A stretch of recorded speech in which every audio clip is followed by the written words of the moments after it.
Get this very firmly fixed in your mind. You're not here for a parlor discussion. It's not something to talk about that's nice. If you don't get reparations as black folk, you're through in this country. Let me be that very specific for you. You see, what's happening to black Americans is that black Americans have been systematically, socially engineered into the lowest level of a real-life monopoly game. You do not own and control a sufficient amount of anything to be competitive in America.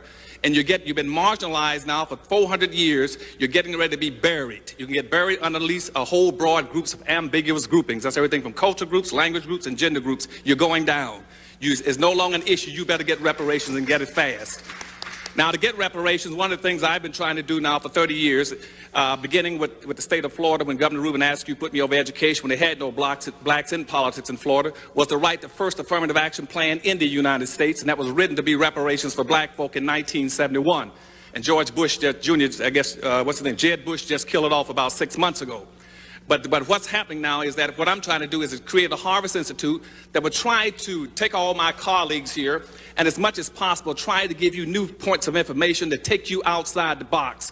Part of the problem we got in trying to deal with reparations, a lot of the other racial issues in the country, is that we keep trying to think and find solutions inside the box. There are no solutions inside the box for black folk. You got to get outside and try to find them and get a long-term perspective and a long view on it. And that's what the Harvest Institute is in existence for, and that's what they're going to stay in existence for.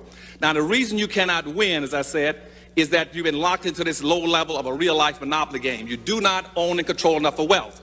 See, in 1860, for instance, black folk, as a direct result of slavery, had an ownership. When you were 98% slaves, you had an ownership of 1/2 of 1% of this nation's wealth in 1860 on the eve of the Civil War. Now, this is the richest country in the world, the most capitalistic country in the world. And here you are 140 years after slavery when you're supposedly 100% free and you still only have 1/2 of 1% of this nation's wealth. You cannot compete. The typical average white person in America has 3,500 times more money than you have. And that's not true only of blacks in America, it's true of the world internationally.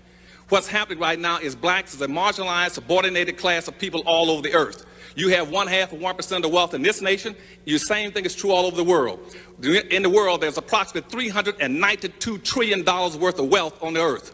And black folk around in the world have less than 1% ownership of it. That includes all the African countries. That includes Brazil, Caribbean, and America. You don't own enough control of anything. Whites control almost 100% of all the wealth, power, resources, privileges, and controls of all levels of government. You're playing a game you can't win. You got to get reparations. Now, how are you going to get it?